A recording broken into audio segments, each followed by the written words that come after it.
Zipper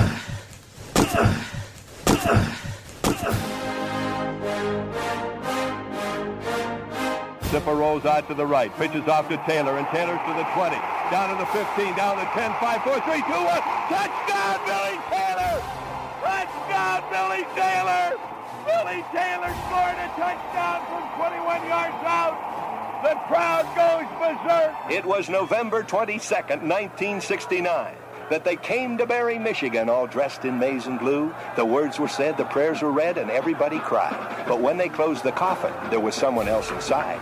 Oh, they came to Barry, Michigan, but Michigan wasn't dead. And when the game was over, it was someone else instead. 11 Michigan Wolverines put on the gloves of gray, and as the organ played the victors, they laid Woody Hayes away. Under center is Wangler at the 45. He goes back. He's looking for a receiver. He throws downfield to Carter.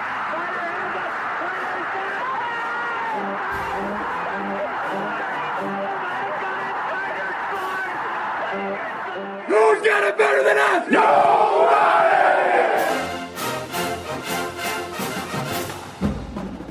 Welcome to the Michigan Man Podcast on Wolverine Sports Radio, a member of the V-Sporto Network, and in partnership with SB Nation's Maize and Brew, for Wolverine fans from coast to coast.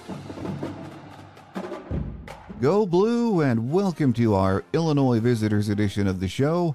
I'm your host, Mike Fitzpatrick. My guest today is the radio play-by-play voice of the Fighting Illini, Brian Barnhart. Before he joins us, a few of my thoughts and Jim Harbaugh's. At his Monday presser, Jim was asked if this year's no-name defense was as good as last year's. Well, we really didn't put any limit to the expectations. We thought that our defense could be really good, had the license and the ability to be an outstanding defense.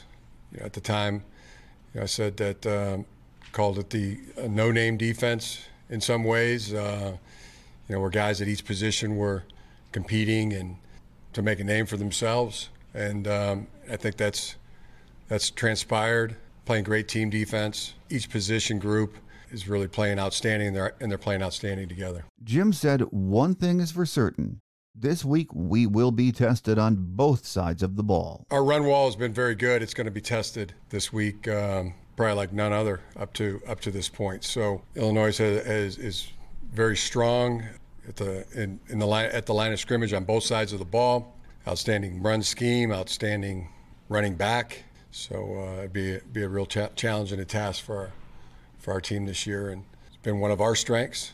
Really, both sides of the ball, up front, offensive line and defensive line, and I really feel like our offensive line is going to be tested this week as well.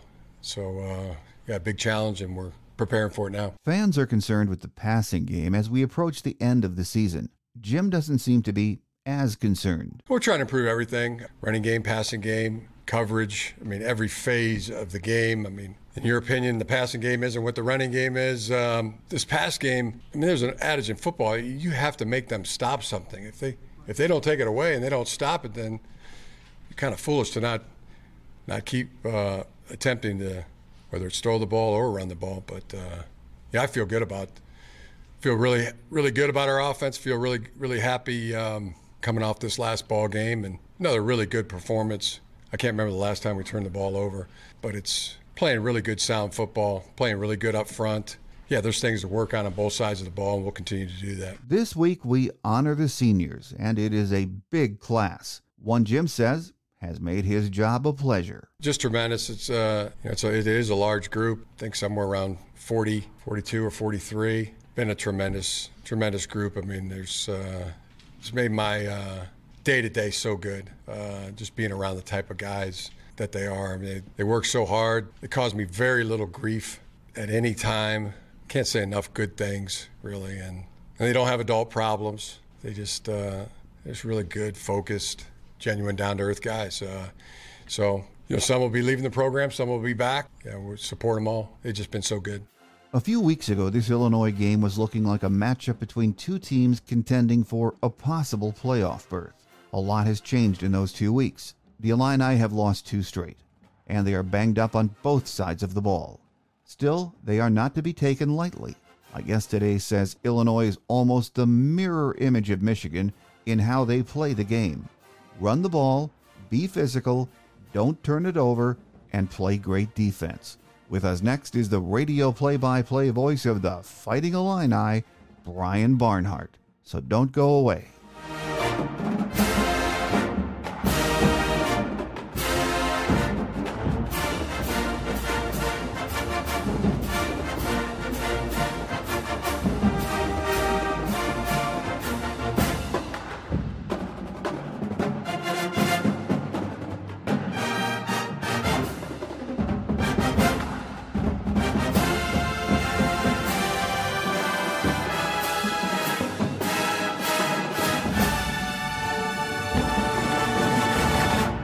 Joining us on our visitors edition of the show this week is a radio play-by-play voice of Illinois football, Brian Barnhart. Great to have you back with us, Brian. Hey, good to be on. Thank you so much. Looking back at last Saturday, the Illini lost their second in a row, a tough one, 31-24 at home to Purdue, and as a result, that West race is very much in chaos, isn't it? Yeah, well, it's the polar opposite of what's happening in the East. I mean, basically, as you know, it's Michigan, Ohio State. One of those two is going to be in Indy. And I think I saw this morning there's 256 different combinations for the Big Ten West. So, and Illinois, you know, they put themselves in that position because they had control of it. You know, they basically had two home games. They were 7-1 coming home, playing Michigan State, a team, of course, that got into the famous tunnel scuffle, if you will, up there in Michigan. And they're reeling, and they've got guys suspended, and they came in and they pulled together, and Illinois got off to a fast start. They picked off a pass right the first play of the game, and they scored eventually a touchdown and seemed to be in good shape. And then Michigan State fought back, and the wind was a factor in the game, and Illinois had a 6-yard punt, and they were missing a couple of key defensive guys, and Michigan State took advantage. And next thing you know, you're down 8. You're trying to come back and tie it, and you run out of time. And then Purdue comes in, and they had lost 2 in a row. And Aiden O'Connell's one of the best quarterbacks in the Big Ten. You know, certainly gets rid of the ball quickly, and Illinois was still missing some key defensive guys in that game. And they got burned a little bit a couple of times on penalties, some that probably shouldn't have been called, and some that deserved to be called, where they beat themselves. I think on one drive they gave Purdue 50 yards of penalty yards in a 70-yard drive, and you just can't do that. And those were things they had not been doing. They had been healthy, and they had not been committing those kind of penalties. Turnovers got them in the Michigan State game, and their margin for error just isn't that big. And they had been so good defensively in the 6-game winning streak that those other things didn't matter. But it caught up to them the last 2 weeks. Along with it being a tough loss on Saturday to Purdue, at the end of the game, Chase Brown went down with what looked like a lower leg injury. I know it's early Monday as we're taping this, but any update on him? Nothing really. They'll let us know during the course of the week. It looked like at the very end of the play, like his ankle got rolled a little bit as he was tackled going out of bounds, and that was really you talk about you're feeling bad about losing the game. I mean, you're down 10 with under 20 seconds to go, and you're trying to get in field goal range to at least make it a one-score game, and then you lose him for the rest of that portion of that game, and you don't know what his certainty is for playing at Michigan, and so that was kind of a real downer at the end of the game, because you realize what happened, and then here we got to go to Michigan now and play a really good Michigan team. Potentially without him, we'll see. But, he walked off the field under his own power at the end of the game. So that's a good sign. But, cutting against a really good Michigan defense, we'll see. Well, Brian, last year the Illini were 5-7. This year we've seen great improvement. Brett Bielema's done just an outstanding job with the program. And, it's not even a full 2 years yet. But how has he changed the culture so quickly there? Well, you can see why he won so many games at Wisconsin. And it helps to have good players too. And don't get me wrong, Lovie Smith left him some pretty good players, guys like Keith Randolph and Johnny Newton and Quan Martin and Sidney Brown and people like that. But he just his attention to detail. He's just a professional college coach, is how someone described it. He just knows how to communicate with everybody, players, donors. He's very, very good at what he does, and he doesn't miss anything. I always describe it. usually when everybody's in the room and everybody's really smart, he's thinking about 2 or 3 things that people aren't thinking about. And you come away going, wow, I hadn't really thought about that. And so he's just, I think Jerry DiNardo described it on the Big Ten Network, through what Brett, his unbelievable immediate success at the age of, in his mid to late 30s at Wisconsin, to getting fired, walking off the field at Arkansas, to going to the NFL, working for Bill Belichick, wanting another opportunity to coach in college, preferably in the Midwest, and then getting the Illinois job. We're really getting the best version of Brett Bielema, and Brett's even said that I think you're getting the best of what I've learned and acquired. And so, just kind of, last year we should have been in a bowl game last year. I mean, the record was 5-7, and he came in immediately at the end of the year and said, "Hey, I didn't come here to go 5-7. We're going to do better than that." But they gave away a couple of games last year, or they would have been in a bowl game in year one. And I think the expectation in year two was, hey, let's get to a bowl game this time. And then they start 7-1. And then it's like, holy cow, we could be in the college football playoff, if we were to run the table. And I thought at the time, that's a little over our skis right now. I don't think we're quite at that level. But certainly winning the Big Ten West would have been really nice. But I think there's still a lot to play for. I think when you pull back and look at the big picture of this season, you're going to be really happy as an Illini fan that, Brett Bielema was the coach and the job he did in year two. But I would just say the simple answer is he's just really good at what he does. And he's recruiting the state of Illinois much more heavily, investing in that, and he's reaping some results from that too. And one of the really good moves in the offseason was bringing Tommy DeVito in. He's been a real difference maker on that offense, hasn't he? He has. He's a mobile quarterback, but he doesn't run unless he really has to, but he can, and he's pretty quick at it. He's really accurate. He's right now he's on pace to break the Illinois percentage completion rate for a quarterback. Nathan Shieldhouse held that, and he's about 70%. Now, he had one of the worst, and worse is all relative, but he just didn't have the same type of day last week against Purdue. But he had some receivers drop. We had a flea flicker, or one of the tight ends dropped a wide open pass that would have been a touchdown.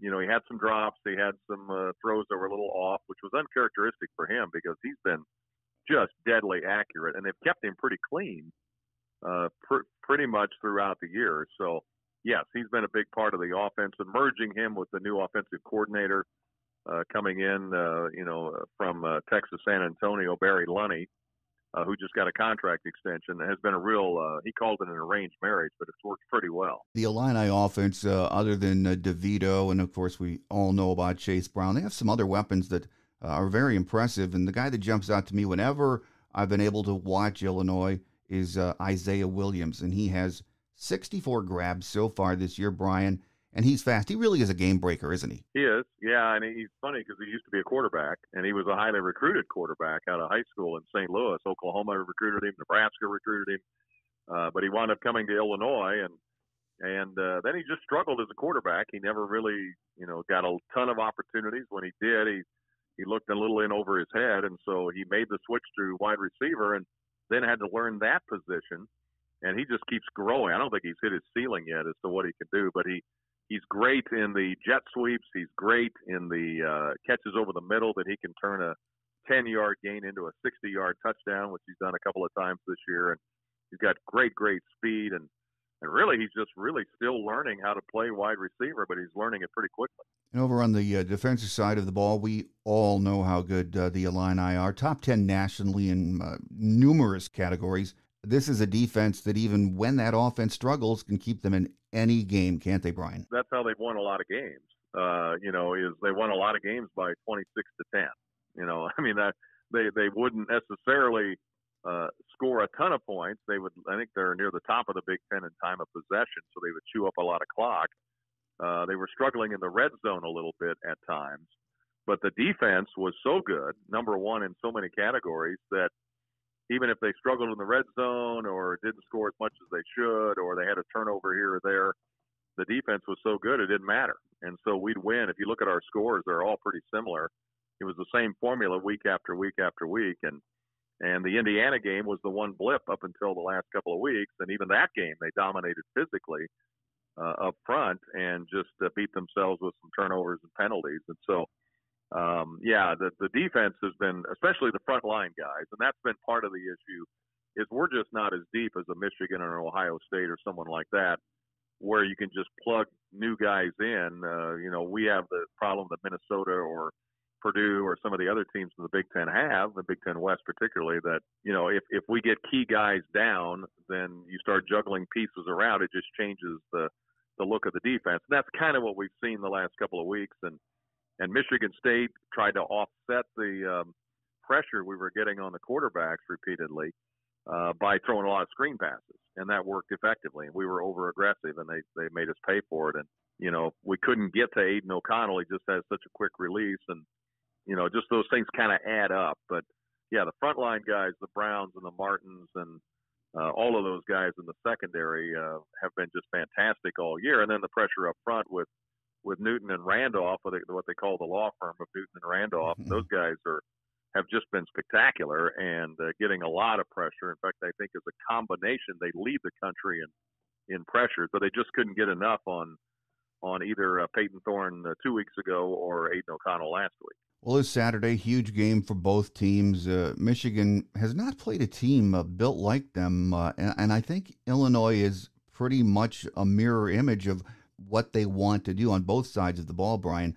A lot of intriguing matchups in this game, aren't there? Yeah, there really is. And I watched the Michigan game with Nebraska just to kind of get a feel, and I was like, man, I felt like I was watching Illinois. I mean, the way the way they control the ball. The running back wears number 2. He's scoring a lot of touchdowns. They alternate backs a little bit. They've got some good receivers. They've got a quarterback that just really does a good job running. The offense is very efficient, and they just kind of chew up a lot of clock, and they don't give you a lot of chance to get the ball. And then their defense is really solid. So yeah, it was it was a little bit of a mirror image. I don't think we're playing at Michigan's level exactly, but I think that the way the formula is, the way that Brett Bielema did it at Wisconsin, and the way he coaches, particularly in the Big Ten, he's just a Big Ten coach. He knows when the weather gets cold, you got to win with your running game and a good, efficient passing game. Play complementary football, be good on defense, and take advantage of turnovers, and that's how you win games, especially in November. And that's why Illinois, you feel, matches up well. Now they're playing in Ann Arbor and coming off of 2 straight losses. How they respond, we'll see. Well, final question before we let you get away, Brian. I know the Illini fan base has to be very happy with what they've seen this season, and no matter how it ends, they have to think that for the first time, really in a long time in Champaign, Brett Bielema has this program on a good long-term trajectory, doesn't he? Well, he does, and they should be. And right now, they'll get through. I was disappointed. My wife had to cheer me up after the game against Purdue. I mean, everybody was getting so excited. This was shaping up, and it still can be a really good season. But the way it was breaking at the time after the Nebraska game at 7-1 was that, hey, this is maybe the expectations got a little unrealistic, but. Once we get through the disappointment of these last 2 losses, we still have a mathematical chance at the Big Ten West title. So we might meet again somewhere in Indianapolis. But, I think when you look at the big picture, what Brett's done in a couple of years and the number of wins, we hadn't had a winning season in a decade. And to get to a nice bowl game and have contended for the division title, I think will look really good in retrospect. But right now it kind of hurts because everybody was really getting excited about, potentially a really special season. And now they're going to have to try to bounce back. Well, it is still a big game on Saturday in the Big House. A lot on the line, as we all know, for both teams. So noon kickoff. It's going to be interesting to see. Should be fun. Looking forward to getting up there in November, as Coach Bielema says, and as Coach Harbaugh always says. When the calendar flips to November, it's time for the big boys. Absolutely. I think both coaches kind of think alike. So I can tell a common theme there between the two. Here with us today as we get ready for the big game on Saturday has been radio play-by-play voice of Illinois football, Brian Barnhart. Brian, always great to have you on the show. We thank you for your time and look forward to our next visit. Very good. Thank you very much.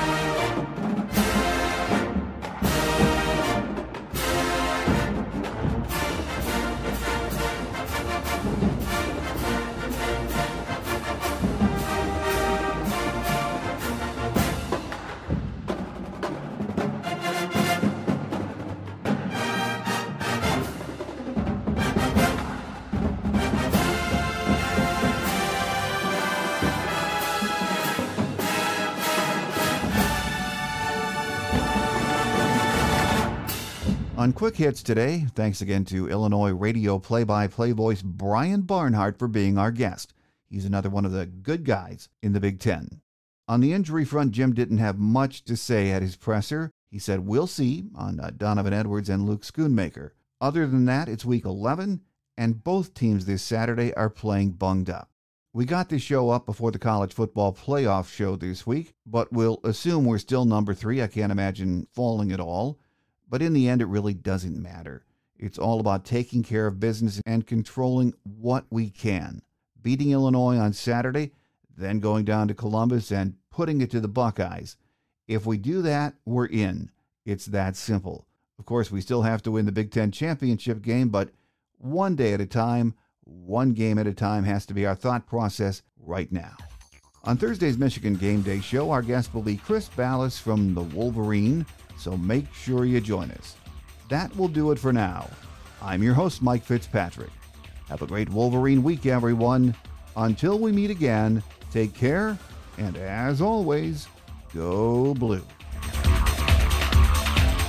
Thanks for joining us today on The Michigan Man, here on Wolverine Sports Radio, a member of the V-Sporto Network, and in partnership with SB Nation's Maize and Brew. Our listener lines are open 24/7 for your calls at 313-263-4842. That's 313-263-4842. Or email us at themichiganmanpodcast@yahoo.com. That's themichiganmanpodcast@yahoo.com. The Michigan Man Podcast is produced at the studios of Robin Lynn Productions, Allen Park, Michigan, and is not affiliated with the University of Michigan. Go Blue!